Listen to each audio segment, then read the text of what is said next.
2,000 రూపాయల నోట్లను ఉపసంహరించుకొని 19 నెలలకు పైగా 6,700 కోట్ల రూపాయల నోట్లు ఇంకా వాపసు కాలేదని ఆర్బీఐ తెలిపింది. నోట్లను ఉపసంహరించుకుంటున్నట్లు ఆర్బీఐ ప్రకటించి ఇన్ని నెలలు అయినప్పటికీ ఈ నోట్లు ఎక్కడికి పోయాయని ఆర్బీఐ షాక్ అవుతోంది. ఇప్పుడు ఆర్బీఐ కీలక విషయాలు వెల్లడించింది. రిజర్వ్ బ్యాంక్ ఆఫ్ ఇండియా 2,000 నోట్లను ఉపసంహరించుకుంటున్నట్లు ప్రకటించి ఏడాదిన్నర దాటింది. అయితే 1.88% కరెన్సీ నోట్లు ఇంకా వెనక్కి రాలేదని రిజర్వ్ బ్యాంక్ ఆఫ్ ఇండియా జనవరి 1, 2025న అధికారికంగా ప్రకటించింది.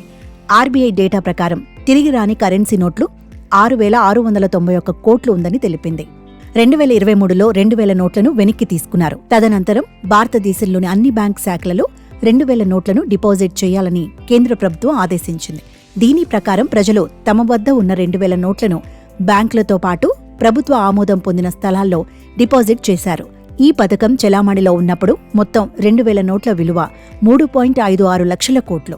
ఇది డిసెంబర్ 31, 2024 నాటికి 6,691 కోట్లకు తగ్గిందని ఆర్బీఐ అధికారిక గణాంకాలు తెలిపాయి.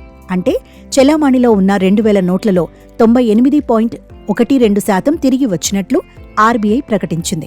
దానికి సంబంధించి 2,000 నోట్లలో 1.88% తిరిగి రాలేదు. ఆర్బీఐ అధికారిక గణాంకాల ప్రకారం దీని విలువ 6,691 కోట్లు.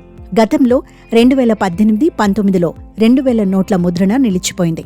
అంటే 1,000 రూపాయలు, 500 నోట్ల రద్దు తర్వాత ప్రజలకు డబ్బులు అందడంలో ఇబ్బంది ఏర్పడింది.